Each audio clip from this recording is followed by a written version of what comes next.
नमस्कार दोस्तों, मेरा नाम विजय और आपका स्वागत है मेरे चैनल सालो स्टडी में। तो दोस्तों, आज की वीडियो आप सभी के लिए काफी हेल्पफुल एंड नॉलेजेबल होने वाली है, क्योंकि मेरे साथ बैठे हैं संदीप जी और ये आपको अमेज़न के बारे में काफी सारी नॉलेज देने वाले हैं। तो सबसे पहले मैं संदीप जी का इंट्रोडक्शन लेना चाहूंगा। तो कैसे संदीप जी? जी, मैं ठीक हूँ। इंट्रोडक्शन अगर मैं अपना दूँ तो मैं अमेज़न में 2020 से काम कर रहा हूँ। कोरोना के टाइम पे मैंने अमेज़न पे शुरुआत की थी। एज़ अ सेलर मैंने प्रोडक्ट बेचना शुरू किया था और जैसे बहुत सारे लोग गलती करते हैं, कोई भी प्रोडक्ट उठा के बेचना शुरू कर देते हैं। मैंने भी वैसे किया और थोड़ा बहुत एडवर्टाइज़िंग शुरू की। अ, थोड़े टाइम में समझ में आ गया कि अमेज़न का बिज़नेस जो है इतना सिंपल नहीं है। एडवर्टाइज़िंग हो गया, ऑर्गेनिक रैंकिंग, एसईओ, इमेजेस ये सब इम्पोर्टेंट है एंड मेरा इंटरेस्ट इस तरफ गया और फिर करीब 2022 जनवरी में हमने रीग्रो मीडिया एजेंसी जो है जिसका मैं फाउंडर हूँ सैमी के साथ, तो सैमी अख्तर और हम दोनों ने मिलके रीग्रो मीडिया एजेंसी शुरू की। करीब 2 साल हो चुके हैं अब हमें इस एजेंसी को। हालांकि इससे पहले भी हम काम कर रहे थे, बट फॉर्मली एजेंसी फॉर्म करके 2 साल से हम लोग काम कर रहे हैं। वेरी ब्रिलियंट सर, काफी ग्रेट आप काम कर रहे हैं और काफी अच्छा काम कर रहे हैं सर। तो मैं कुछ आपसे क्वेश्चन पूछना चाहूंगा सर। तो सबसे पहले मैं आपका मेरा पहला क्वेश्चन रहेगा कि how do you improve organic rank? जी, ऑर्गेनिक रैंक जो है ना, ये अपने में एक सिलेबस है पूरा। इसमें कुछ ऐसा शॉर्टकट एक ऐसा कुछ नहीं है कि हम कर लें और इससे हमारा ऑर्गेनिक रैंक इंप्रूव हो जाएगा। तो अगर हमें अपना रैंक को इंप्रूव करना है, तो एक तो होता है स्पॉन्सर्ड रैंक और एक होता है ऑर्गेनिक रैंक। तो स्पॉन्सर्ड बिल्कुल रैंक जो सर। होता है वो भी हमें मदद करता है ऑर्गेनिक रैंक में इंप्रूव करने में।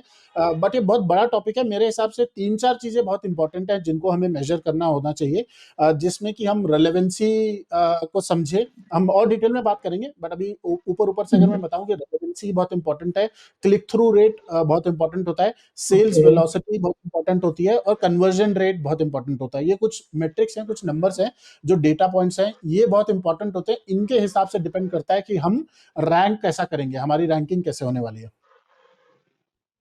तो काफी ब्रिलियंट आंसर दिया आपने। क्योंकि काफी सारे जो सेलर है ना, वो इन इस पे ज्यादा अटकते हैं कि हम कैसे अपने प्रोडक्ट को ऑर्गेनिक रैंक करवाएं, कैसे हम उसमें अपना बेस्ट सेलर में लेके आए, जो कि हमारे काफी सारे अच्छी सेल जनरेट हो।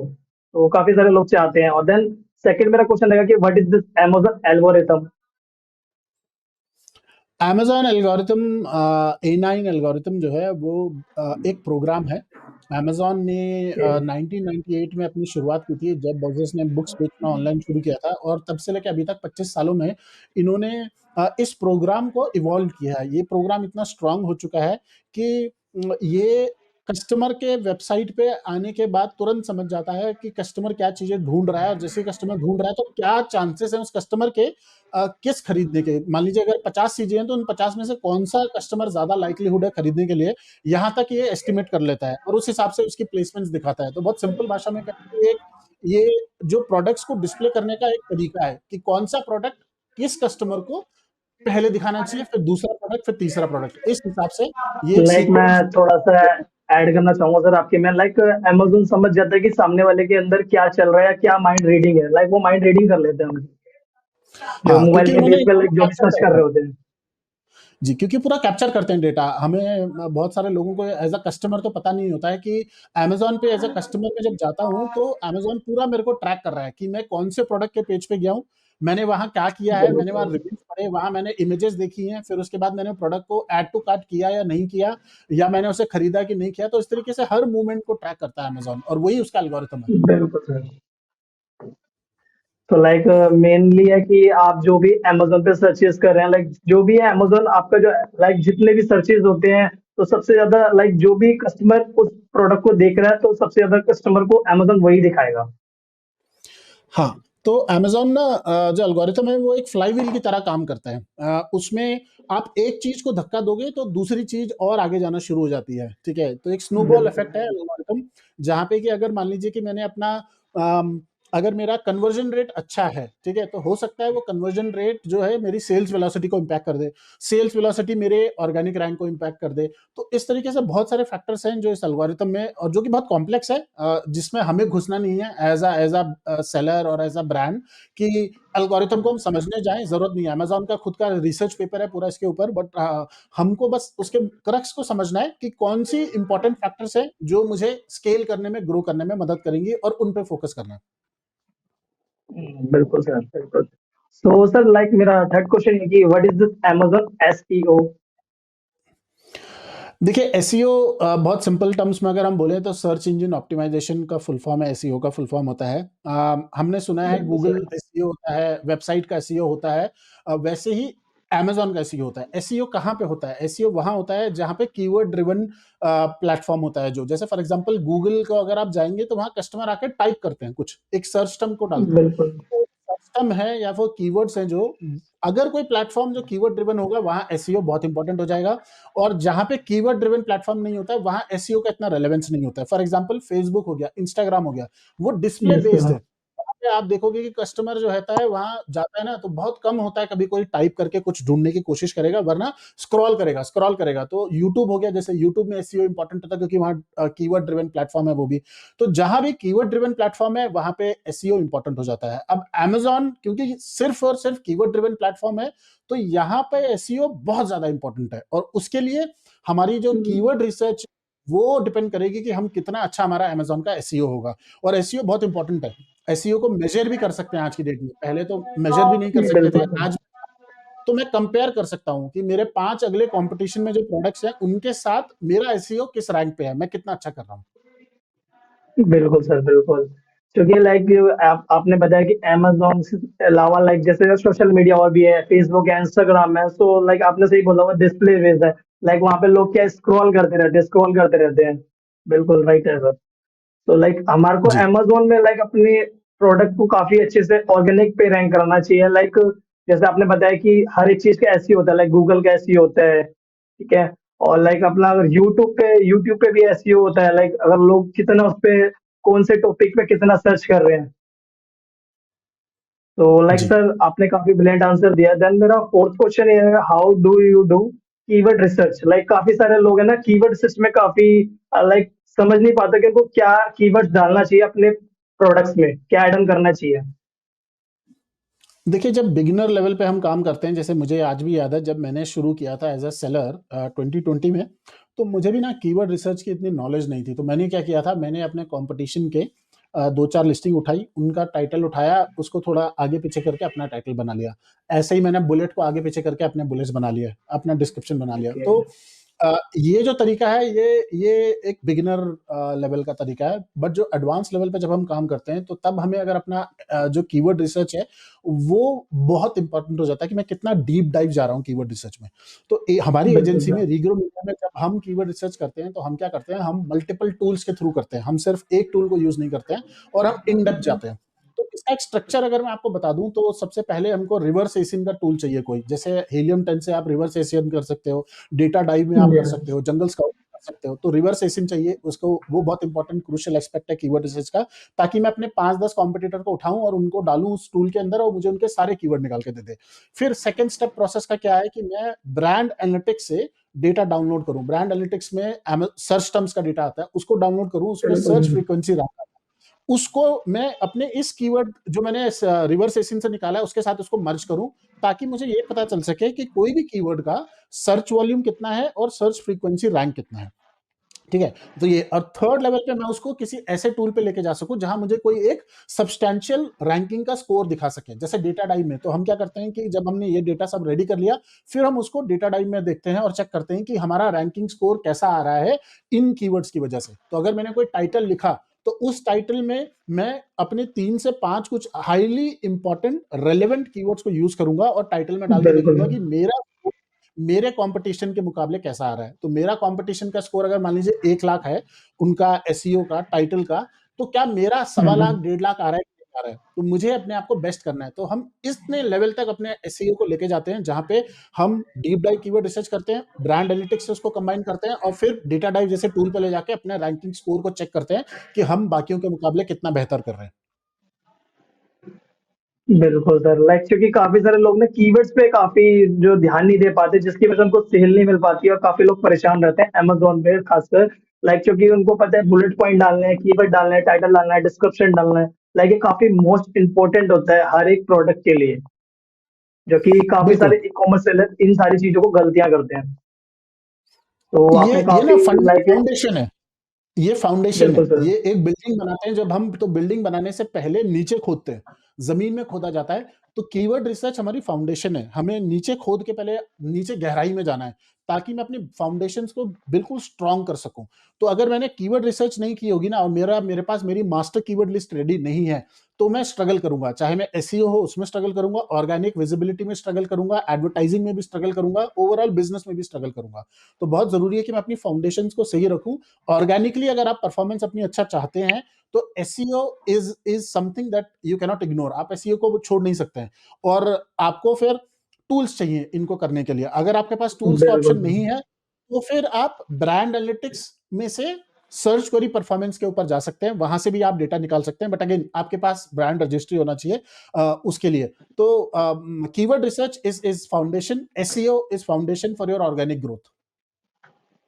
ओके सर, तो काफी ब्रिलियंट आंसर है और काफी नॉलेज मिली होगी जितने भी हमारे व्यूवर देख रहे हैं, जो कि अमेजोन पे सेल करने से पहले अगर ये वीडियो देख लेंगे तो उनके लिए काफी हेल्पफुल होगी और बहुत अच्छे से वो अपना बिजनेस कर पाएंगे। सो मेरा लाइक यहाँ पे 5 क्वेश्चन है कि why it is important to run ads. Advertising देखिए, आज की डेट में आज से 5 साल पहले अगर कोई बोलता है तो शायद एडवर्टाइजिंग इतना इंपॉर्टेंट नहीं था, बट अमेजोन ने अपने सिस्टम को, अपने एल्गोरिथम को इस तरीके से डिजाइन कर दिया है अब कि जो एड्स है वो आप अपने बिजनेस से अलग नहीं कर सकते हो, आप उन्हें सेपरेट नहीं कर सकते हो। एडवर्टाइजिंग बहुत बहुत जरूरी हो चुकी है, खास करके जो मोस्ट ऑफ द कैटेगरीज है। कुछ कुछ कैटेगरी हो सकती हैं ऐसी जहां पे कि एडवर्टाइजिंग आपको हेल्प ना करे, या एडवर्टाइजिंग की जरूरत ना पड़े, जहां कंपटीशन नहीं है उतना, या फिर जहां एडवर्टाइजिंग अलाउड ही नहीं है। Otherwise ads is a integral part of the business now. अब बिना एडवर्टाइजिंग के नहीं। तो आप जब अपना बिजनेस कर रहे हैं तो आपको एडवर्टाइजिंग का अलग से बजट रखना पड़ेगा। पहले से सोचना पड़ेगा कि अगर मेरे को 100 रुपए का बिजनेस करना है तो मैं 5%, 10%, 20% कितना मैं एडवर्टाइजिंग पे खर्च कर सकता हूं। तो advertising is a very crucial important aspect, क्योंकि एडवर्टाइजिंग अगेन मेरे ऑब्जेक्टिव को, जो ऑर्गेनिक रैंकिंग को इंप्रूव करना है, उसमें बहुत हेल्प करता है। एडवर्टाइजिंग के थ्रू मैं जितना जल्दी ऑर्गेनिक रैंक इंप्रूव कर सकता हूं, मैं किसी और तरीके से नहीं कर सकता हूं। तो अमेजोन ने बिजनेस को, अपने पूरे सिस्टम को इस तरीके से डिफाइन कर दिया है कि एडवर्टाइजिंग अब एक ऐसी चीज है जिसको आप छोड़ नहीं सकते हो। तो बहुत जरूरी है advertising. But before you go to advertising, I think आपको ना अपना पीडीपी को रेडी करना पड़ेगा, प्रोडक्ट डिटेल पेज को, उसको आपको अच्छे से रेडी करना पड़ेगा। और उसमें 2-3 चीजें हैं जो बहुत इंपॉर्टेंट है। एक तो SEO, already we spoke about. Another thing is images, जो हमारे क्रिएटिव्स का पार्ट होता है, that is also something that I like to talk about, क्योंकि ऑर्गेनिक में वो बहुत इंपॉर्टेंट रोल प्ले करता है। And then third is my offer. Offer में मैं क्या बोलूंगा कि मेरा प्रोडक्ट में कितना दम है, मैं क्या कस्टमर को कितने पैसे लेके क्या चीज देने वाला हूं, मेरे पास कितने रिव्यूज हैं, और मेरे पास मेरा प्रोडक्ट डिटेल पेज कितने अच्छे तरीके से मैंने अपना डिजाइन कर रखा है, मेरी मैसेजिंग क्या है, मैं कैसे अपने कस्टमर से कम्युनिकेट कर रहा हूं। तो ये ऑफर में ये सारी चीजें भी आ जाती हैं। तो ये 3 चीजें जो हैं, जिसमें SEO, images and then the offer, ये 3 इंपॉर्टेंट रोल प्ले करते हैं। तो काफी ब्रिलियंट दिया है आपने आंसर, क्योंकि काफी सारे लोग ना लाइक बजट नहीं बना पाते और वो कहते हैं सर बिना ऐड के अपने प्रोडक्ट को सेल नहीं कर पाएंगे अमेजोन पे। तो जैसे कि आपने बताया कि आपको थोड़ा बहुत तो बजट रखना ही पड़ेगा, क्योंकि अगर आप अपने प्रोडक्ट को अच्छे से रैंक करवाना चाहते हैं, प्रमोशन करना चाहते हैं, तो सबसे पहले मोस्ट इंपॉर्टेंट है एड्स। लाइक जब तक आप अपने प्रोडक्ट को दिखाओगे नहीं, लोगों तक पता नहीं चलेगा कि आपके पास क्या प्रोडक्ट है। तो मोस्ट इम्पोर्टेंट जैसे कि आपने बताया, एड्स काफी जरूरी है। अगर आप अमेजोन पे अगर सेल करना चाहते हो, तो एड्स के लिए आपको थोड़ा बहुत अपना बजट रखना पड़ेगा हमेशा। तो जी, काफी जी, ब्रिलियंट। क्योंकि एडवर्टाइजिंग एडवर्टाइजिंग क्या करता है ना, एडवर्टाइजिंग मुझको आगे पहुंचा देता है, कस्टमर के सामने लाके खड़ा कर देता है। जैसे मान लीजिए आप किसी मॉल पे अगर दुकान लेंगे, तो जब आप मॉल में किसी में या कहीं बाजार में दुकान लेंगे, तो जो दुकानें मेन रोड पे या मॉल के एंट्री में होती है, ग्राउंड फ्लोर में होती हैं, उनका रेंट ज्यादा होता है। और जो दुकान पीछे होती है, फर्स्ट फ्लोर, सेकंड फ्लोर में होती है या मार्केट में अंदर होती है, उनका उनका किराया कम होता है। सेम फंडा है अमेजोन के लिए। अमेजोन बोल रहा है कि भाई देखो, जो मेन दुकानें हैं ना, उसमें से अगर सर्च रिजल्ट पेज की बात की जाए, जब कस्टमर सर्च करता है, तो या तो 16 रिजल्ट आते हैं ऑर्गेनिक, या तो 24, या तो 48, मोस्टली 48 आते हैं।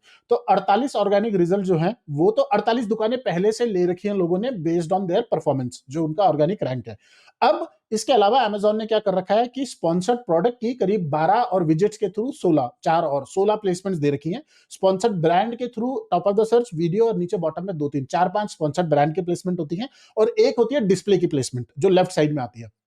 ठीक है। तो अमेजोन ने बोल रखा है कि ऑर्गेनिकली तो 48 प्लेसमेंट ऑलरेडी मैंने लोगों को दे दी है। अब ये 16 स्पॉन्सर्ड प्रोडक्ट की, 5 स्पॉन्सर्ड ब्रांड की और एक डिस्प्ले की जो प्लेसमेंट है, इसको अगर आप मुझे थोड़ा सा पैसा एक्स्ट्रा बाकियों के मुकाबले, जो ऑक्शन सिस्टम है अमेजोन का, बिडिंग सिस्टम है, जो सेकंड हाईएस्ट बिडर को अवार्ड करता है, उस ऑक्शन सिस्टम के हिसाब से अमेजोन बोलता है कि आप इन टोटल 16 प्लस 5 प्लस 1 कितना हो गया, 6 24 22 प्लेसमेंट है ये, इनको आप 48 तो मैंने फिक्स कर दिए, इन 22 को आप ले सकते हो ताकि आप कस्टमर के सामने आ सको। तो अब आप खुद सोचिए कि किसी भी मार्केट में जो दुकानें सामने हैं उनका धंधा ज्यादा होता है, जो अंदर होती है उनका कम होता है, मेजोरली, ठीक है, मेजोरिटी ऑफ द टाइम्स। तो अब अगर मैं कभी कभी मेरे को मौका मिल रहा है कि मैं अपनी दुकान अंदर गली से बाहर ला सकूं ताकि कस्टमर मेरे पास यस इजीली यस। पहुंच सके, तो वो एडवर्टाइजिंग बेसिकली हमें करके देती है। और वो हम कंट्रोल कर सकते हैं कि मेरा कितना बजट है, मैं कितना बजट इन्वेस्ट करना चाहता हूं इसके ऊपर, ताकि मैं इतने टाइम के लिए इतने क्लिक्स में दे सकूं ताकि मेरे पास कस्टमर आ सके। हाँ, अब इसकी कोई गारंटी नहीं है, जैसे मार्केट में गारंटी नहीं होती कि कोई खरीदेगा कि नहीं खरीदेगा, बट अगेन हाँ सामने जी हाँ आना जी। बहुत जरूरी है। तो एडवर्टाइजिंग हमको वही मदद करता है सामने आने में। बिल्कुल, लाइक जो एड्स है वो आपके प्रोडक्ट को कस्टमर तक दिखाएगी, लेकिन लेकिन कस्टमर के ऊपर है कि वो आपके प्रोडक्ट को लेगा या नहीं लेगा। मीन्स अगर कस्टमर को नीड होगी, उसकी रिक्वायरमेंट के हिसाब से होगा, तो 100% वो आपसे प्रोडक्ट बाय करेगा। लाइक जी, अमेज़न का जो कस्टमर की काम है नीड खाली है। प्रोडक्ट को आपके सामने लाना। नहीं, कस्टमर की नीड है विजय जी, कस्टमर की नीड है, कस्टमर तो लेने आया है, तभी तो मार्केट में है। अमेजोन में अगर है तो वो मार्केट में है। जैसे यस बाजार यस। अगर मैं गया हूं तो मैं बिल्कुल। मोस्ट लाइकली मैं अभी लूंगा या फिर मैं एक हफ्ते बाद लूंगा, एक महीने बाद लूंगा, मैं लूंगा जरूर। बट लेने से पहले मुझे उसका जो ऑफर है कि अगर मैं उसको एक्स अमाउंट दे रहा हूं तो उसके बदले वो मुझे क्या दे रहा है, तो वहां पे एसईओ बिल्कुल बहुत इंपॉर्टेंट है। और एसईओ के बाद आ जाता है डिजाइन, लिस्टिंग इमेजेस। तो हमने अपने लिस्टिंग इमेजेस जो है उन पे इन्वेस्ट किया है कि नहीं किया हुआ है, हमारा मेन इमेज का पर्पस क्या है हमें पता है कि नहीं पता है, और उसके बाद जो सेकेंडरी इमेजेस है, हर एक इमेज क्या मैसेज पास कर रही है, क्या मैं बहुत क्लियरली समझ पा रहा हूं कि मैंने क्या मैसेज पास ऑन कर रखा है हर इमेज के थ्रू। अमेजोन अलाउ करता है 9 इमेजेस, तो 9 की 9 इमेजेस हमने यूज करी है कि नहीं करी है लिस्टिंग में, ठीक है। बिल्कुल है। और इसके बाद हम ब्रांड स्टोरी मॉड्यूल पे आ जाते हैं। तो क्या मैंने ब्रांड स्टोरी मॉड्यूल यूज करा है कि नहीं करा है, अगर मेरे पास ब्रांड रजिस्ट्री है, ठीक है, ट्रेडमार्क अप्लाइड है या यस यस। ट्रेडमार्क अप्रूव्ड है मेरा, तो फिर मैंने ब्रांड स्टोरी मॉड्यूल को यूज किया है। अब ए प्लस के लिए आपको ब्रांड रजिस्ट्री नहीं चाहिए, तो ए प्लस कंटेंट तो आप किसी भी हाल में आप ला सकते हो। तो क्या आपने ए प्लस पे काम किया है, ए प्लस में 7 मॉड्यूल्स अलाउड होते हैं, तो क्या मैंने 7 के 7 पूरे मॉड्यूल्स यूज कर रखे हैं, क्या मैंने प्रीमियम ए प्लस यूज किया है, अगर मेरे पास ब्रांड रजिस्ट्री है तो है, तो मैं क्या बिल्कुल। प्रीमियम यूज कर रहा हूं। तो आपको समझना पड़ेगा as a seller, as a brand, किसी को भी अगर स्केल करना है तो उसको अपने ओवरऑल पैकेज को इंप्रूव करना पड़ेगा। ऑर्गेनिकली अगर मैं ग्रोथ चाहता हूं ना, तो इमेजेस एक्चुअल में मेरी सेल्स पर्सन होते हैं, जो मेरे सेल्स कॉल करते हैं, जो एक नॉर्मल कंपनी में जो सेल्स टीम होती है ना, वो यहाँ पे इमेजेस का काम होता है, लिस्टिंग इमेजेस का, ब्रांड स्टोरी का, ए प्लस का। उसकी वजह से कस्टमर डिसाइड करता है कि प्रोडक्ट लेना है कि नहीं लेना है, या फिर मेरे कंपटीशन से लेना है, मेरा कोई कॉम्पिटिटर है उससे ले लेना है। तो जिसका ऑफर ज्यादा बेहतर लगेगा उसको, वो उससे ले लेगा। तो सिर्फ प्राइसिंग बिल्कुल इंपॉर्टेंट रोल नहीं करती, प्राइसिंग के साथ साथ, मतलब ऑफर इंपॉर्टेंट रोल प्ले नहीं करता है, ऑफर के साथ साथ क्रिएटिव्स और एसईओ ये सब इंपॉर्टेंट है, अगर ऑर्गेनिकली अगर हम ग्रो करना चाहते हैं तो। बिल्कुल सर, बिल्कुल। क्योंकि काफ़ी सारे लोगों को अगर ऑफ़र ही नहीं होगा, लाइक क्योंकि सबसे पहला मेरा यही था कि लाइक लोग ना जब भी कोई लिस्टिंग करते हैं, जितने भी अमेज़न सेलर हैं, जो पहले से ऑलरेडी अमेज़न पे सेल कर रहे हैं, तो उन्होंने क्या किया, लाइक लिस्टिंग वगैरह कर रखी है। जैसे कि मैंने और भी काफ़ी सारी लिस्टिंग देखी है, बट उसमें ना वो ए प्लस कंटेंट डालते हैं, जिसकी वजह से कस्टमर को डिफाइन नहीं होता कि ये प्रोडक्ट किस कैटेगरी में आ रहा है या फिर किस टाइप का प्रोडक्ट है। लाइक उन्होंने फ़ोटोज़ ही 4-5 ही डाली हुई है। जैसे कि आपने बताया कि अमेज़न बताता है कि नो फ़ोटोज़ आप डाल सकते हैं। नो इमेजेस आप डाल सकते हैं, बट काफी सारे जो सेलर है वो ये गलतियां करते हैं। वो 4-5 ही इमेज डालते हैं और वो भी कुछ हट हट के डालते हैं, जिससे कि कस्टमर डिफाइन नहीं कर पाते ये प्रोडक्ट है क्या। जी जी तो लाइक मैंने भी देखा है, तो जैसा कि आपने बताया कि लाइक ये जो सारी चीजें आपने बताई है, तो ये काफी इम्पैक्ट करती हैं जितने भी ई कॉमर्स सेलर हैं। तो अगर वो ये सारी चीजों को अप्लाई कर लेंगे, तो काफी अच्छी सेल वो जनरेट कर सकते हैं और काफी अपने ऑर्गेनिक राइट को बढ़ा सकते हैं, जिसकी वजह से उनका जो बिजनेस है वो काफी अच्छा पोटेंशियल होगा और काफी अच्छी उनकी ग्रोथ होगी। जी जी। अब ए प्लस जैसे हम बात कर रहे थे, तो नॉर्मल ए हाँ जी। प्लस कंप्यूटर से अलग दिखता है और मोबाइल पे ए प्लस थोड़ा सा अलग दिखने लगता है। तो अब एक बार अगर मान लीजिए मैंने पहले ए प्लस ले लिया, अब ए प्लस लाने के बाद मैं छोड़ नहीं सकता हूं, मैं बैठ नहीं सकता हूं कि अब मेरा धंधा अपने आप चलेगा। अब मुझे क्या करना है, अब मुझे चेक करना है कि मेरा जो ए प्लस है उसको कैसे इंप्रूव करूं, मोबाइल से चेक करूं कि मेरे मोबाइल में अगर कोई शॉपर आ रहा है तो मोबाइल के थ्रू जब वो चेक करता है तो उसको ए प्लस जैसा सिस्टम पे दिख रहा है वैसे ही दिख रहा है या कुछ अलग तरीके से दिख रहा है। तो ए प्लस बहुत इंपॉर्टेंट रोल प्ले करता है, not just A plus, brand story, listing images, हर कुछ, बट मोबाइल अलग है और डेस्कटॉप अलग अप्रोच है।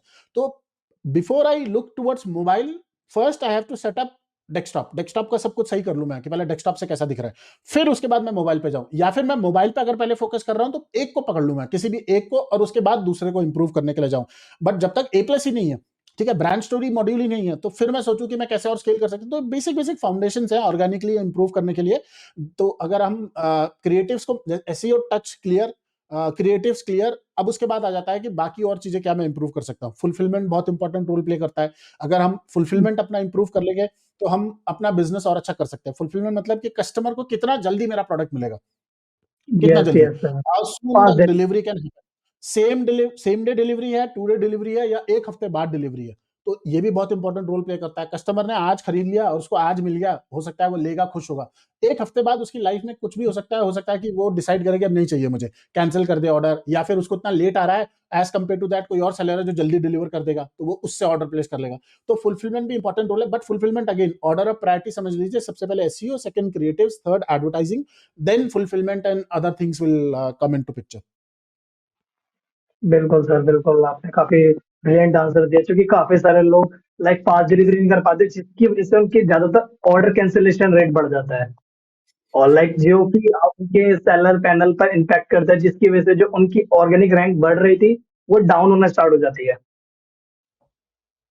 जी तो लाइक जो लाइक यहाँ पे सिक्स क्वेश्चन है जो कि how is brand registry helpful, क्योंकि जैसे कि हम अभी थोड़ी देर पहले ही बात कर रहे थे कि ब्रांड रजिस्ट्री कितनी मोस्ट इंपॉर्टेंट है आप सभी के लिए। जी, देखिए ब्रांड रजिस्ट्री के दो हेल्प है। एक 95% हेल्प है, जो उसका एक सेक्शन जो मेजॉरिटी है वो होता है ब्रांड बेनिफिट्स देना, यानी ब्रांड एनालिटिक्स का एक्सेस हो गया, ब्रांड स्टोर का एक्सेस मिलना, ब्रांड स्टोरी मॉड्यूल बनाना, स्पॉन्सर्ड डिस्प्ले, स्पॉन्सर्ड ब्रांड जैसे एडवर्टाइजिंग का एक्सेस मिलना। तो ये जो ब्रांड बेनिफिट्स है, ये मेजॉरिटी उसका बेनिफिट है। और एक कस्टमर को एक नॉन ब्रांडेड प्रोडक्ट और ब्रांडेड प्रोडक्ट में फर्क समझ में आ जाता है। तो जो ऑफर है, जिस तरीके से आप अपना प्रोडक्ट डिटेल पेज भी तैयार करोगे तो कस्टमर समझ सकता है। तो इसीलिए ब्रांड रजिस्ट्री, ब्रांड बेनिफिट्स जो दिलवाती है अमेजॉन प्लेटफॉर्म पे, ये बहुत हेल्पफुल है। तो it is worth it to spend 7,000 8,000 on trademark, so that you can apply for a brand registry. जैसे आप ट्रेडमार्क अप्लाई करते हो, अगले दिन ही आप ब्रांड रजिस्ट्री के लिए अप्लाई कर सकते हो, और 99% चांसेस में वो मिल भी जाती है।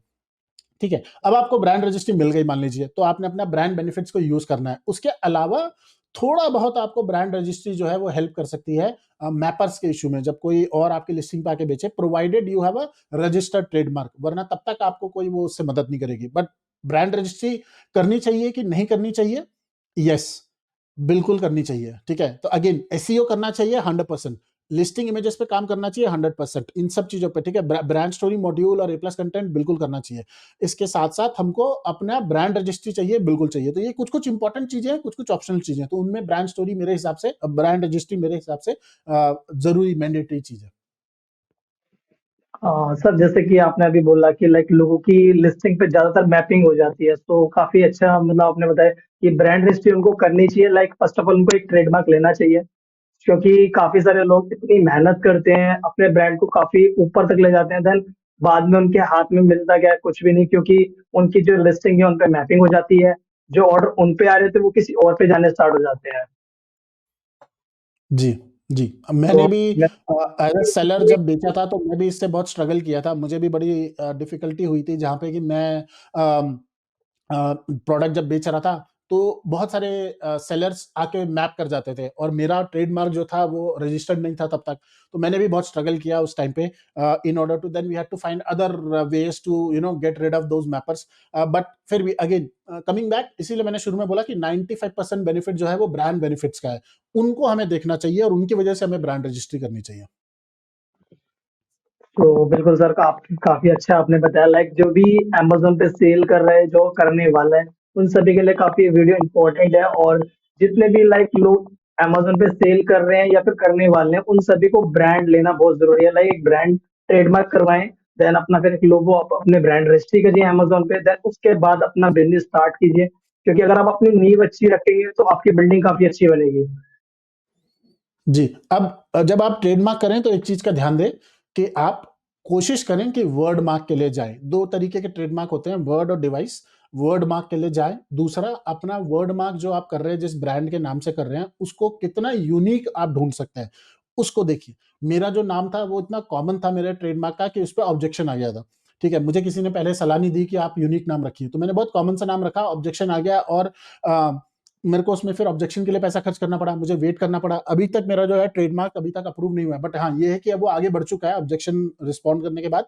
But it takes a lot of time to get a trademark, तो कोशिश कीजिए वर्ड मार्क और वर्ड मार्क के बाद यूनिक नेम जो कि कोई और सोच ना सके, ताकि आप जल्दी से जल्दी ट्रेडमार्क ले सकें। बिल्कुल सर, क्योंकि काफ़ी सारे लोग क्या है गलतियाँ करते हैं, जल्दबाज़ी में ट्रेडमार्क को लेने की कोशिश करते हैं, क्योंकि सबको पता लग चुका है, काफ़ी सारे लोगों को, और काफ़ी सारे लोग 90% लोगों को नहीं पता, लेकिन 1% लोगों को पता है कि आप ट्रेडमार्क पे जाके अपना ले सकते हैं, लाइक अपने ट्रेडमार्क करवा के अपने प्रोडक्ट को आप अमेज़न पे आराम से लिस्ट कर सकते हैं। लेकिन काफ़ी सारे लोग ये गलती करते हैं कि ब्रांड नेम एक अच्छा नहीं ढूँढते, जिसकी मदद से उनको क्या होता है, उनको ट्रेडमार्क, जैसे आपने बताया कि ऑब्जेक्शन आ जाता है, लाइक उन्होंने पहले पैसे दिए हैं ट्रेडमार्क के लिए, फिर उसके बाद वो दोबारा पैसे दे रहे हैं ट्रेडमार्क के ऑब्जेक्शन को ठीक कराने के लिए, तो काफी सारा पैसा यहाँ पे लग जाता है। सो जैसा कि आपने बताया कि आपको एक यूनिक नेम रखना है, और फर्स्ट ऑफ ऑल अगर आप ट्रेडमार्क करवाते हैं तो आपको 2 टाइप्स के ट्रेडमार्क मिलते हैं, device mark and word mark. तो आप अगर आप लीजिए ट्रेडमार्क तो आप वर्ड मार्क लीजिए, जो कि बिल्कुल स्पेसिफिक होना चाहिए एंड यूनिक नेम होना चाहिए। जी, जी। तो ऑर्गेनिक अगर हम बात करें ग्रोथ करने की, तो एक चीज़ और है जो ब्रांड रजिस्ट्री करने से डायरेक्टली तो रिलेटेड नहीं है, बट वो है कि हम अपने जो लिस्टिंग है उसमें कीवर्ड्स को कैसे प्रायोरिटी देते हैं। एक और चीज़ है जो मैं बताना चाहूँगा, वो है कि हमारा सीक्वेंस हमें बहुत क्लियर होना चाहिए कि टाइटल सबसे इंपॉर्टेंट है, तो उसमें मेरे जो मेन इंपॉर्टेंट कीवर्ड्स हैं मैं उनको पहले टाइटल में डालूँ। और उसके बाद मैं बुलेट्स सेकंड नंबर पे रखूँगा प्रायोरिटी में, फिर सारे कीवर्ड्स मेरे बुलेट्स में आएँगे। थर्ड नंबर पे मेरा डिस्क्रिप्शन आएगा, फोर्थ नंबर पे मेरा बैकएंड सिस्टम्स आएँगे और फिफ्थ नंबर पे मेरा ए प्लस का ऑल टेक्स्ट होता है, जो ए प्लस के इमेजेस के पीछे कीवर्ड्स डलते हैं वो, प्रीमियम ए प्लस में जो टेक्स्ट होता है, ए प्लस में क्रॉबल टेक्स्ट होता है वो, तो ये सारे कीवर्ड्स को मैं अच्छे से यूज़ करूँगा। तो जो अगर आपने एक डीप डाइव कीवर्ड रिसर्च की है, आपके पास 100-200 कीवर्ड्स हैं, तो आप उन सबको पूरा अपने लिस्टिंग में अच्छे से डाल सकते हैं, ताकि आप अपना इंडेक्सिंग बढ़ा सकें, ताकि आप अपने ज़्यादा ट्रैफिक अपने पास ला सकें और ग्रो कर सकें। ऑर्गेनिकली ये बहुत इंपॉर्टेंट चीज़ है। बिल्कुल सर, बिल्कुल। देन सर, मेरा 7 क्वेश्चन आपसे ये था कि how to find best category? काफ़ी सारे लोगों को प्रॉब्लम्स आती है कि सर अब कौन से प्रोडक्ट में जाएँ या फिर कौन सी कैटेगरीज़ में जाएँ? हम नॉन रिटेल लेवल करें या रिटेल लेवल प्रोडक्ट्स करें? क्योंकि काफ़ी सारे लोगों को प्रॉब्लम्स आती है। सबसे पहले वो फाइंड नहीं कर पाते कि उनको कौन सी कैटेगरी में जाना चाहिए। देखिए आपका बजट डिसाइड करेगा कि आप किस कैटेगरी में जाएँगे। अगर आपके पास अच्छा खासा बजट है, तो आप बहुत ज़्यादा आपको सोचने की ज़रूरत नहीं है। आपको अच्छा सोर्सिंग अगर मिल रहा है उस प्रोडक्ट का और आप बाकियों से अपने आप को डिफरेंशिएट कर सकते हैं, तो आप कैटेगरी में किसी में भी जा सकते हैं। बट अगर आप बजट लिमिटेड है आपके पास, तो उस केस में फिर आपको देखना है कि यार अगर मेरे पास बजट लिमिटेड है, तो मैं किस कैटेगरी में जाऊँ जहाँ कॉम्पिटिशन कम हो। जहाँ कॉम्पिटिशन ज़्यादा होगा वहाँ पैसा ज़्यादा चाहिए एडवर्टाइज़िंग पे खर्च करने के लिए, ठीक है? वहाँ पे अपने आप को डिफरेंशिएट करने के लिए आपको पैसा चाहिए। जैसे फॉर एग्ज़ाम्पल अगर कोई इलेक्ट्रॉनिक्स की कैटेगरी में चला जाएगा, तो इलेक्ट्रॉनिक्स की कैटेगरी ऐसी है जहाँ पे डिमांड तो बहुत है, बट कॉम्पिटिशन भी उतना ही ज़्यादा है, ठीक है? बहुत सारे लोग हैं जो इलेक्ट्रॉनिक्स में कोई हेडफ़ोन के कवर बेच रहा है, कोई मोबाइल फ़ोन के कवर बेच रहा है, कोई कुछ बेच रहा है, ठीक है? चाइना से लोग इम्पोर्ट करके बेचते हैं। बट अब आप अगर वैसा कुछ करेंगे तो आपको फिर इमेजेस पे अच्छा खासा खर्च करना है। ऐसे प्रोडक्ट्स को 3D रेंडर्ड कराना पड़ता है। ये नॉर्मल ग्राफिकली आप फ़ोटो शूट करा के नहीं कर सकते। 3D रेंडरिंग फिर कॉस्टली है, ठीक है? उसके बाद फिर एडवर्टाइज़िंग भी आपको अच्छा खासा इन्वेस्ट करना पड़ेगा, तो बहुत ज़्यादा इन्वेस्टमेंट बढ़ जाएगा। तो या फिर आपका बजट अगर लिमिटेड है, तो फिर आप ऐसा देखिए जहाँ बहुत ज़्यादा बिज़नेस नहीं है, बट बहुत ज़्यादा आपको बहुत ज़्यादा मुश्किल भी नहीं होगी वहाँ पे काम करने के लिए। तो कैटेगरी फिर आप ऐसी कैटेगरी ढूँढिए, ठीक है? तो आपको ये कैटेगरी कोई पहले से डिफाइंड नहीं है। हो सकता है आपको लॉन एंड पैटियो जो लॉन रिलेटेड जो गार्डन रिलेटेड प्रोडक्ट होते हैं, उसमें कुछ स्कोप दिख हो सकता है आपको जो है किचन से स्पेसिफिक प्रोडक्ट्स आपको दिख सकें, जिसमें आप कर सको। तो आपको कैटेगरी से पहले मेरे ख्याल से ये ढूँढना चाहिए कि कौन-सा प्रोडक्ट बेचूँ और उस प्रोडक्ट का सोर्सिंग एक्चुअल में लोग ये गलती कर देते हैं कि एक्चुअल में देखा जाए ना जो पैसा बचता है, जो हम कमाते हैं, जो प्रॉफिट होता है, वो सोर्सिंग में होता है। हम प्रोडक्ट को ले लेते हैं, जिस भी प्राइस में हम सोर्स कर रहे हैं, हमें मिल रहा है, हम उसमें थोड़ा बहुत गुंजाइश होती है करवा लेते हैं और सोचते हैं कि बस अब मैं इसको बेचूंगा। एक्चुअल में जो पैसा आप कमाते हैं ना, वो सोर्सिंग में कमाते हैं, कि जो प्रोडक्ट आप बेच रहे हैं वो आपको, अगर आपके सप्लायर ने मान लीजिए 150 रुपए का दिया है फॉर एग्जाम्पल, तो आपका काम बिल्कुल होना चाहिए कि अब मैं कौन सा सप्लायर ऐसा और ढूंढूं जो मुझे इसी प्रोडक्ट को 150 के बदले 120 में दे सके, कोई और सप्लायर ढूंढूं जो मुझे 110 में दे सके। ठीक है, तो जितना सस्ता आप सोर्स करने का ऑप्शन आपके पास होगा, उतना ज्यादा आपका प्रॉफिटेबिलिटी बढ़ जाएगी। ठीक है, तो सोर्सिंग बहुत बहुत इंपॉर्टेंट हो जाती है। फिर आपको कैटेगरी अगर डिसाइड करनी है कि किस कैटेगरी में जाना है, तो सोर्सिंग में आप पैसा बचाएं और सही प्रोडक्ट मिले, उसके बाद आप देखिए कि क्या उसको आप बेच सकते हैं। ज्यादा उसमें वारंटी के इश्यूज या लाइफ टाइम के इश्यूज ऐसे तो नहीं है। नॉन रिटर्नेबल अगर कैटेगरी है, प्रिफर्ड कैटेगरी वैसे नॉन रिटर्नेबल रहेगी, but you cannot always venture into non returnable. Plus Amazon भी इसमें थोड़ा स्पेसिफिक नहीं है, वो कभी कभी चेंज कर देता है कैटेगरी, रिटर्नेबल नॉन रिटर्नेबल को रिटर्नेबल भी बना देता है, फिर you have to fight with the support. तो आप कोई भी प्रोडक्ट पिक कीजिए, does not matter returnable non returnable, sourcing पे पहले देखिए सस्ते से सस्ता कितना मिल रहा है, फिर उसके बाद सीधा सीधा उसको मल्टीप्लाई बाई 3 कर दीजिए, जो भी प्राइस है आपका सोर्सिंग का। अगर आपने 100 रुपए का प्रोडक्ट आपको सोर्स हो रहा है, मल्टीप्लाई बाई 3, 300 ना। 300 में क्या आप इस प्रोडक्ट को बेच पाओगे? नो प्रॉफिट नो लॉस होगा आपका तब। ठीक है, अगर आप 300 में बेच सकते हो तो आप मार्केट, आप अमेजोन पे आइए, आप देखिए कि कंपटीशन क्या प्राइस में बेच रहा है। अगर दिख रहा है आपको कि कंपटीशन 250, 280, 300 में बेच रहा है, तो it will be very very difficult for you to be profitable in this category. ठीक है, अब या तो आप उसे 4 टाइम्स कर दीजिए, 100 रुपए की चीज को अगर आप 400 का कर दें, तो आप चेक करें कि अब आप इसको बेच सकते हैं कि नहीं बेच सकते हैं। अगर आपको लग रहा है कि हाँ ये बिक सकता है, तो then you can be profitable if you multiply it by 4। क्यों? क्योंकि 100 रुपए में तो प्रोडक्ट का कॉस्ट हो गया, इसके बाद अमेजोन की फीस, फुलफिलमेंट, शिपिंग विपिंग करीब 100 रुपए के आसपास मान लीजिए। एडवर्टाइजिंग इज इंटीग्रल पार्ट, आप उसको इग्नोर नहीं कर सकते हैं, तो आपको 50, 100, 70 रुपए करीब करीब एडवर्टाइजिंग में भी लगाना पड़ेगा, और उसके बाद जो एक्स्ट्रा पैसा है वो आपका प्रॉफिट है। तो 4 मोटा मोटी हिस्से हो जाते हैं, sourcing, Amazon fees, advertising and your profit. तो ये 4 के हिसाब से, इसीलिए मल्टीप्लाइड बाई 4 और at least 3.5 before you decide to get into a category. Non returnable है तो और अच्छी बात है, बट नॉन रिटर्नेबल पे आप देखेंगे तो बहुत सारे लोग नॉन रिटर्नेबल करना चाहते हैं, हर कोई घुसा नॉन रिटर्नेबल में ही, तो वहां कंपटीशन बहुत जल्दी हो जाता है। अगर नहीं है अभी तो हो जाएगा। ठीक है, तो कर सकते हैं, but again, but mainly sourcing multiplied with 3 for no profit no loss, multiplied for 4 with certain profit. बिल्कुल सर, बिल्कुल, क्योंकि काफी सारे लोगों के साथ यही प्रॉब्लम है।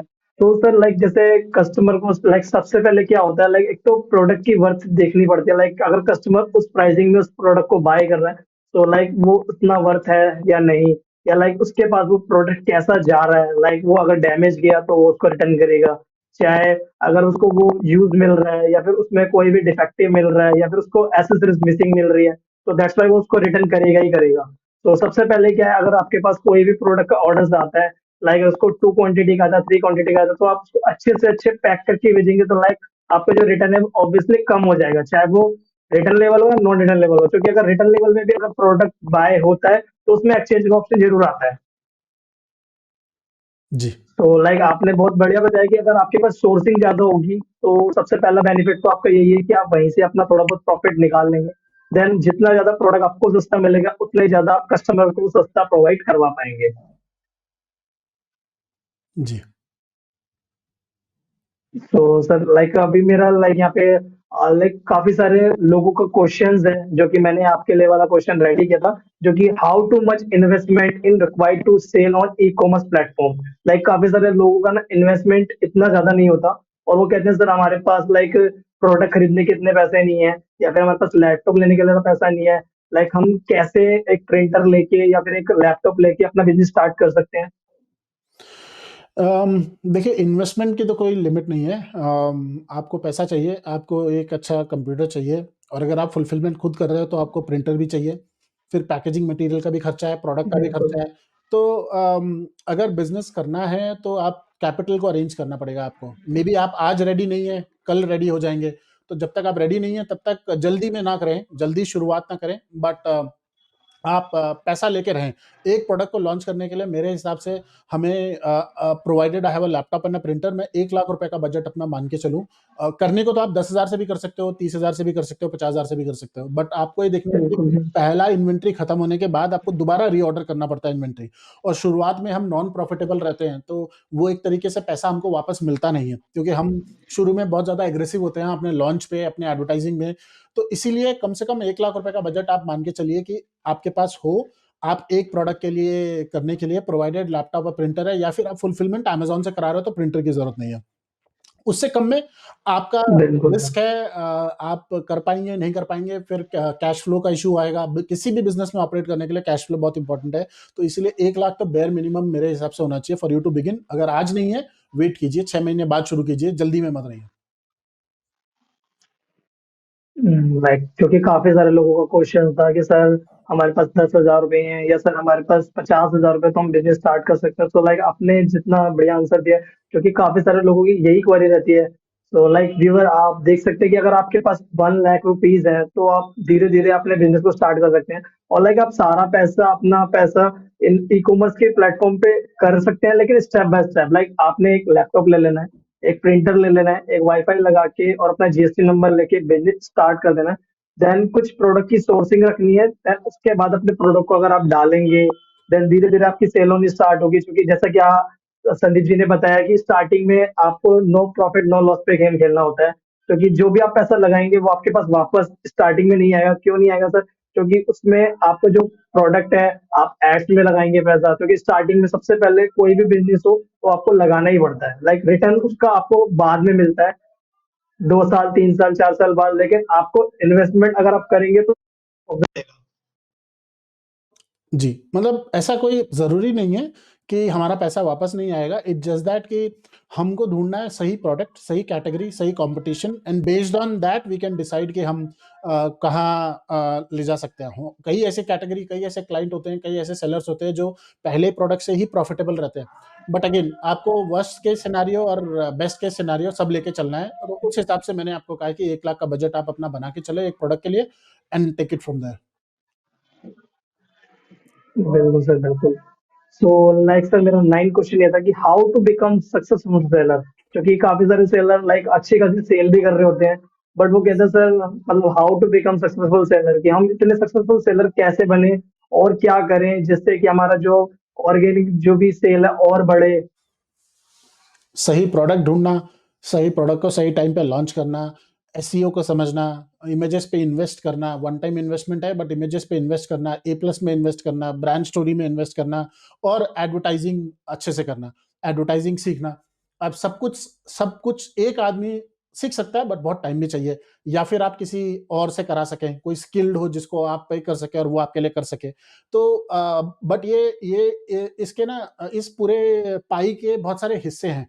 तो उन हिस्सों में एसईओ उतना ही इम्पोर्टेंट है जितना क्रिएटिव है, जितना एडवर्टाइजिंग है, जितना फुलफिलमेंट है, जितना सोर्सिंग है, जितना आपका रिव्यूज हैं। तो ये बहुत सारे एस्पेक्ट्स हैं इस बिजनेस के, सब कुछ लेके आपको चलना पड़ेगा अगर आप सक्सेसफुल होना चाहते हो। और कितनी जल्दी आप डुप्लीकेट कर रहे हो, ठीक है, एक प्रोडक्ट के साथ आपने ये सब करा, इसके बाद नेक्स्ट प्रोडक्ट, फिर उसके साथ आप ये कर रहे हो, कितनी जल्दी आप ज्यादा से ज्यादा प्रोडक्ट लेके मार्केट में आ पा रहे हो। बिल्कुल सर, बिल्कुल। तो लाइक मेरा फिर सर लाइक मेरा 10 क्वेश्चन है कि what is this providing sequence for keywords or listing. देखिए, कीवर्ड्स की जो प्रायोरिटी होती है वो बहुत सिंपल भाषा में अगर मैं बताऊं तो सबसे पहले टाइटल सबसे इंपॉर्टेंट होता है, उसके बाद बुलेट्स होता है, उसके बाद बिल्कुल डिस्क्रिप्शन सर। होता है, फिर बैक एंड टर्म्स होते हैं, और फिर ए प्लस जो होता है ऑल टेक्स्ट वो सब होता है। तो टाइटल में 3 से 5 keywords, highly relevant, good search volume और decent search volume. Then bullets में highly relevant and second level के जो कीवर्ड्स हैं सारे बुलेट्स में आएंगे, और उसके बाद फिर बिल्कुल डिस्क्रिप्शन में, और फिर बैक एंड टर्म्स में और ए प्लस में। और बैक एंड टर्म्स में कॉमा की जरूरत नहीं है, जो कीवर्ड्स ऑलरेडी लिस्टिंग में यूज हो गए हैं उनको रिपीट करने की जरूरत नहीं है। एसिन को डालना नहीं चाहिए, ब्रांड्स का नाम नहीं डालना चाहिए। What you can do is miss spellings को डालिए, रीजनल लैंग्वेजेस को डालिए। आपको लगता है कि आपका ऑर्डर तेलुगु, आंध्रा या तेलंगाना से आ सकता है, तो आपके प्रोडक्ट का जो मेन कीवर्ड है उसको आप गूगल ट्रांसलेट में जाइए और तेलुगु में कन्वर्ट करिए, और वहां से कॉपी करके अमेजॉन पे आके सर्च करिए और देखिए क्या रेलेवेंट रिजल्ट आ रहे हैं। अगर हाँ, उसको आप बैक एंड कीवर्ड्स में डालिए। कर्नाटका का कस्टमर ऑर्डर कर सकता है तो कन्नड़ा में करिए, तो इस तरीके से हिंदी में करिए। तो आप रीजनल लैंग्वेजेस के 2-4 ढूँढिए, उसमें अपने कीवर्ड्स का और उन सबको बैकएंड कीवर्ड्स में आप डाल सकते हो। बिल्कुल सर, क्योंकि कीवर्ड्स का काफी मोस्ट इम्पोर्टेंट रोल है आपकी लिस्टिंग के अंदर। लाइक काफी अच्छा आंसर दिया। लाइक क्योंकि आपके जो ऑर्डर्स आते हैं वो ज्यादातर साउथ से आते हैं, और साउथ लाइक क्योंकि पैन इंडिया है, आपको ऑर्डर कहीं से भी आ सकता है। तो लाइक अगर आप कीवर्ड्स को रैंक करना चाहते हैं तो आप जैसे कि आपने बताया, अगर आप लाइक कन्नड़ की लैंग्वेज यूज कर सकते हैं, तेलुगु की लैंग्वेज यूज कर सकते हैं, हिंदी यूज कर सकते हैं, इंग्लिश यूज कर सकते हैं।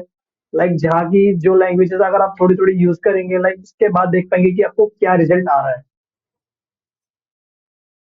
तो जी। काफी अच्छा आपने आंसर दिया सर। लाइक और सर मेरा लास्ट क्वेश्चन आपसे ये था कि how does fulfilment impact the organic performance, देखिए फुलफिलमेंट जो होता है जो वो कि हमने पहले भी इस पे बातचीत करी थी। जी, फुलफिलमेंट जो होता है वो बहुत इम्पोर्टेंट है, क्योंकि कस्टमर की जो अमेज़न के लिए कस्टमर सर्वोपरि है, ठीक है? अमेज़न के लिए सेलर यस सर। इतना इम्पोर्टेंट नहीं है जितना इम्पोर्टेंट कस्टमर है, क्योंकि अमेज़न का कस्टमर एक्चुअल जो कस्टमर है वो अमेज़न का कस्टमर है, वो हमारा कस्टमर नहीं है। उसने अगर एज़ अ सेलर मेरे प्रोडक्ट खरीदे भी हैं, तो भी वो मेरा कस्टमर नहीं है, वो अमेज़न का कस्टमर है। अमेज़न ने अपना कस्टमर मेरे को रेफर करा है, ठीक है? जिसके लिए वो रेफरल फी चार्ज करता है। तो अमेज़न क्योंकि कस्टमर को प्रेफ़रेंस देता है, तो कस्टमर के लिए जो-जो चीज़ें अच्छी हैं, वो अमेज़न बिज़नेस के लिए भी अच्छी हैं, ठीक है? जैसे कि फुलफिलमेंट की बात कर लें, बिल्कुल अगर किसी कस्टमर को कोई प्रोडक्ट है जो कि सेम डे डिलीवर हो सकता है, तो कस्टमर ज़्यादा सैटिस्फाई होगा।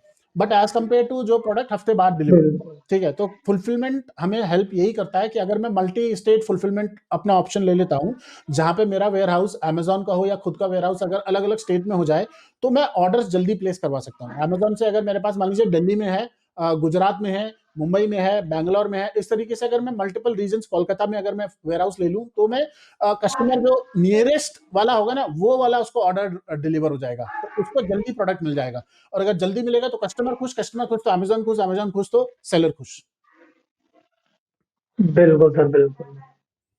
तो काफी मतलब लाइक बिग रोल है कि अगर आप अच्छे से अमेज़न पर अपने प्रोडक्ट को जल्द से जल्द कस्टमर तक प्रोवाइड करवा पाएँ। लाइक क्योंकि अगर बस जैसा आपने बताया कि अमेज़न के लिए कस्टमर सर्वोपरि है। लाइक वो सेलर को नहीं इतना मानता जितना सबसे पहले कस्टमर को मानता है। और जैसे कि आपने बताया कि रेफरल फीस लेता है अमेज़न, जो कि अमेज़न हमारे को रेफर कर रहा है, जो कि जितने भी कस्टमर अमेज़न पे आ रहे हैं, तो जभी तो वो हमारे पास उनके ऑर्डर्स हमारे पास आ रहे हैं, क्योंकि जब ये अमेज़न हमसे रेफरल फीस चार्ज करता है, जैसे कि आपने बताया। तो लाइक अमेज़न उनसे रेफर कर रहा है, देन उसके बाद हमारी रिस्पॉन्सिबिलिटी बनती है कि हम कस्टमर को कितना सेटिस्फाई कर पाते हैं। जी। तो sir thank you so much, आपने इतनी काफी सारी नॉलेज दी है अमेज़न सेलर्स के लिए, जो कि अमेज़न पे सेल करने वाले हैं, जो ऑलरेडी सेल कर रहे हैं। सो मेरा जो लास्ट है कि आपसे 2 टिप्स चाहिए, जो मेरे अमेज़न के जो सेलर हैं, उनके लिए क्या 2 टिप्स रहेगी जिससे कि वो अपना अमेज़न पे अच्छे से बिज़नेस रन कर पाएँ? ठीक है। पहली टिप मेरे हिसाब से रहेगी, जो हमने लेटली अपनी एजेंसी में ऑब्ज़र्व किया है, वो है कि आप ब्रॉड मॉडिफायर को यूज़ कर रहे हैं कि नहीं कर रहे हैं, ठीक है? कीवर्ड जो होते हैं अमेज़न पे, कीवर्ड टारगेटिंग के मैच टाइप्स है, एग्ज़ैक्ट फ्रेज़ ब्रॉड, उसमें ब्रॉड का एक एक्सटेंशन है, ब्रॉड का जिसको बोलते हैं ब्रॉड मॉडिफायर, जिसमें हमें कीवर्ड के आगे प्लस नम लगाना पड़ता है। जैसे अगर मेरा कीवर्ड है मान लीजिए अ, माउस, वायरलेस माउस, ठीक है? वायरलेस माउस अगर मेरा कीवर्ड है, तो वायरलेस के आगे प्लस सिंबल एक साथ अटैच करके रखूंगा, स्पेस, फिर माउस के साथ प्लस और MOUSE माउस, तो दोनों के आगे बिल्कुल अटैच करके प्लस रहेगा। इस तरीके से मैं अगर उसे टारगेट करूंगा तो वो ब्रॉड मॉडिफायर में टारगेट होता है, ठीक है? तो ये हमने नोटिस किया लेटली कि ये बहुत अच्छा रिजल्ट दे रहा है, तो आप जरूर इसको ट्राई कीजिए अपनी एडवर्टाइजिंग में ब्रॉड मॉडिफायर को। और दूसरा टिप जो मेरा रहेगा वो है कि आप ना एनालिटिकल बनना बहुत ज़रूरी है। देखिए, अमेज़न का बिज़नेस अगर करना है, अमेज़न सेलर रहना है, तो अमेज़न सेलर को डेटा को इंटरप्रेट करना बहुत ज़रूरी है, डेटा को समझना बहुत ज़रूरी है। तो डेटा को इंटरप्रेट करने के लिए एक सबसे बेस्ट टूल है, वो है माइक्रोसॉफ्ट एक्सेल। माइक्रोसॉफ्ट एक्सेल जो एक ऐसी चीज़ है, जो हमने शायद बेसिक्स हमें आता है, बट हमने थोड़ा बहुत उसपे इन्वेस्ट करके अगर आप सीखेंगे ना, तो आप उसमें और अच्छा कर सकते हैं। बिल्कुल जैसे सर। अमेज़न के कुछ फ़ॉर्मूलाज़ हैं, अमेज़न बोल रहा हूँ, एक्सेल के कुछ फ़ॉर्मूलाज़ हैं, V lookup, index match, pivot tables को यूज़ करना, यस, यस। और चार्ट्स, पाई चार्ट्स वगैरह बनाना। आप अगर ये सब सीखेंगे ना, तो आप डेटा को, सेम डेटा को जो आपको मिल रहा है, उसको अलग-अलग तरीके से देख सकते हैं। जब आप अलग एंगल से देखोगे ना, तो आपको बहुत सारे इनसाइट्स मिलेंगे, और उन इनसाइट्स को आप यूज़ कर सकते हो अपने बिज़नेस को ग्रो करने के लिए। बिल्कुल सर। तो लास्ट सर मेरा ये रहेगा कि जितने भी मेरे जो सब्सक्राइबर हैं, जो मेरे व्यूअर हैं, वो आप सभी को जैसे देख रहे हैं सर, सो लाइक वो कैसे आपसे कनेक्ट हो पाएँगे सर? अम, वैसे हमारी वेबसाइट है regromedia.com। आप हमारी वेबसाइट पे आके हमें देख सकते हैं, और अगर आप मुझसे पर्सनली मिलना चाहें तो मैं लिंक्डइन पे काफ़ी एक्टिव हूँ। तो आप संदीप सजवान से अगर आप देखेंगे तो रीग्रो मीडिया से रिलेटेड आपको मैं मिल जाऊँगा लिंक्डइन पे। वहाँ पे आप मुझसे कनेक्ट कर सकते हैं। ओके सर, तो काफ़ी लाइक हेल्पफुल हो जाएगी, क्योंकि काफ़ी सारे व्यूअर को लाइक, क्योंकि जैसे कि उन्होंने वीडियो को पूरा देखा है, तो काफ़ी उनको नॉलेज मिली है। तो लाइक मैंने आपको इसलिए ही बोला कि आप उनसे कैसे कनेक्ट हो पाएँगे, लाइक जितने भी व्यूअर वो आपसे कैसे कनेक्ट हो पाएँगे। तो क्या thank you so much sir, आपने मतलब उनको अपना एक अपॉर्च्युनिटी दी कि वो आपसे लाइक रूबरू हो पाएँ, लाइक वो आपसे वन टू वन बात कर पाएँ। So thank you so much sir, और काफ़ी सारे जो व्यूअर हैं उन सभी के लिए थैंक यू सो मच कि आपने हमारी फुल वीडियो देखी, और आप अपना अमेज़न पे अच्छे से अपना ग्रो कीजिए। तो मिलते हैं नेक्स्ट टॉपिक के साथ नई वीडियो में, तब तक के लिए जय हिंद, वंदे मातरम। Thank you.